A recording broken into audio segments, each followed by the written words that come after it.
So in this week's video, I'm sharing 7 social skills that create healthy friendships. So in this video, you're going to learn what those skills are and how to stand out in a conversation, because these skills are going to set you apart.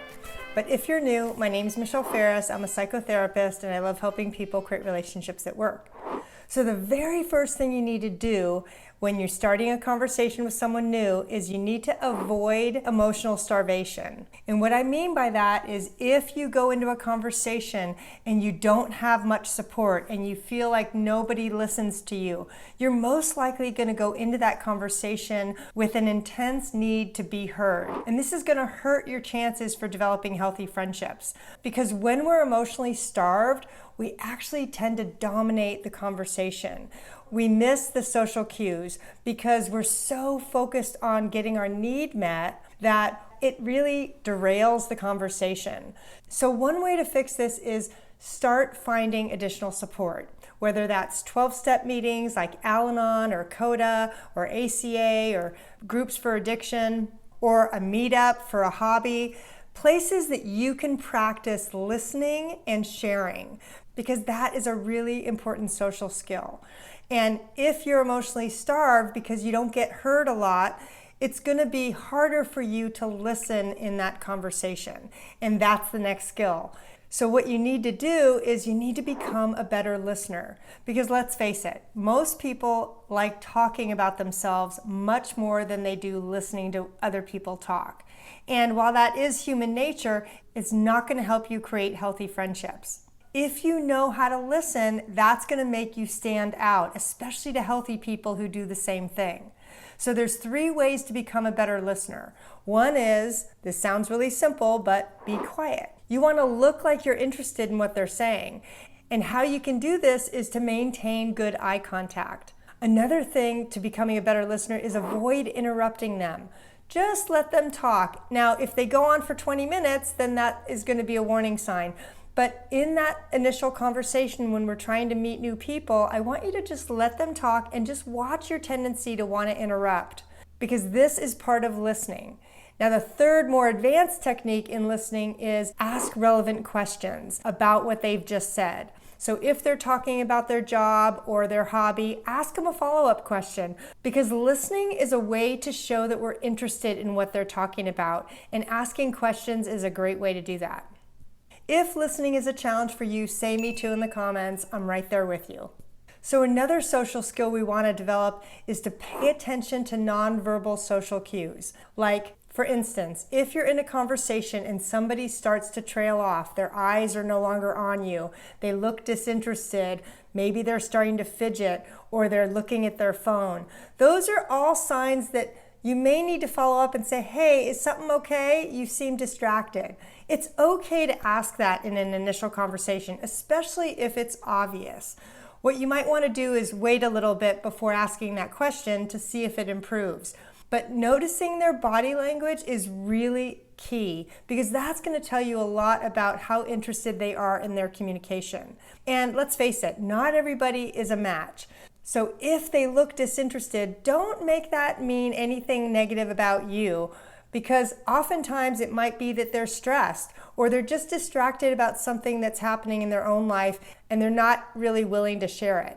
That's okay. If somebody appears disinterested, that's important information, especially when it comes to creating healthy friendship, because you want there to be a nice connection. So another social skill I want you to develop for healthy friendship is to stick to neutral topics, especially in the beginning. Because if we go into hot topics like politics, religion, things that are really divisive right now, or provoke a lot of intense reactions and defensiveness, it's not going to go well in that conversation. So instead, you might want to focus on work, hobbies, travel, things that are pretty easy to talk about that don't trigger any emotional reactions.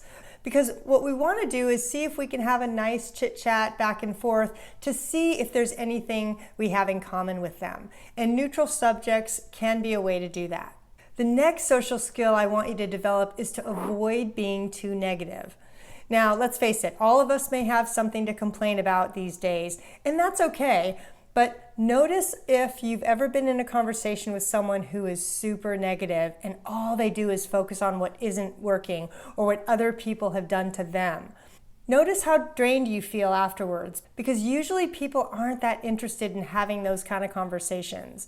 And healthy people definitely aren't interested in focusing on the negative. Now again, it's okay to do maybe a little complaining, especially if they're joining you in that, but just don't let it derail the conversation into something more intense, because we want to keep the conversation light and polite. Another social skill I want you to develop is to avoid oversharing. This is super important. I used to have a sign on my head, a lot of my clients have told me this too, where the sign actually says, "Tell me your life story, I'll listen." The problem with that is that it's really draining and inappropriate to be on the receiving end of that, because it tells us that that person needs more additional support and is probably emotionally starved. So if this is you and you tend to overshare because maybe you feel really connected to that person and you're dying to share something more personal, I want you to hold off, because in healthy friendship, people don't overshare. They wait until they get to know that person and make sure that they're safe. So some examples of oversharing might be talking about your childhood, talking about old wounds or resentments that you've carried on for years, or just some deep feelings that you have that aren't necessarily appropriate for early conversations in friendship. Instead, you might want to focus on one or two things you can talk about that isn't really intense, like your job or things that are important to you or values that you have or hobbies. Stick to those safe subjects that aren't going to be indicative of oversharing. Because what we don't want to do is we don't want to repel that person, and oversharing and dominating a conversation does tend to do that, and I don't want that for you. So the next social skill I want you to practice is take your turn. And if you're like me, maybe you wait until the other person shows interest or asks you a question. But I've noticed when I do that, I'm waiting a long time, because a lot of people are more focused on talking than listening. And that doesn't mean that they don't care or they won't show interest in you. It just means that a lot of people don't have these social skills.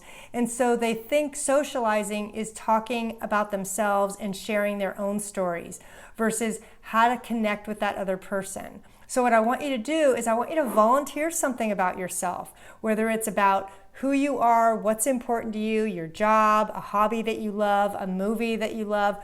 It doesn't matter what it is as long as it's not oversharing, because that's going to help you feel a part of the conversation.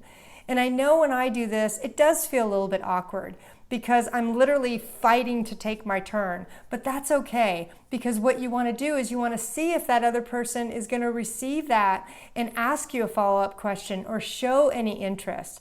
Because if it doesn't and they just turn it around and talk more about themselves, then that gives you really good information that they probably aren't necessarily the best person to try to develop a friendship with. If taking your turn is hard for you, say me too in the comments. I'm right there with you, but believe me, this gets easier with time. Now, here's a bonus tip. After you do this in conversation, I want you to assess the results. How do you think the conversation went? Do you think there was a mutual interest both ways? Or did one person dominate the conversation and leave you feeling drained? Did you dominate the conversation because you didn't know how to pull back? All of this is really good information the first time you try it, because it's going to help you improve your social skills so that you can create healthier, lasting relationships. Now, the next thing I want you to do is I want you to go watch my video on creating healthy friendship, because that is your next step. Thanks so much.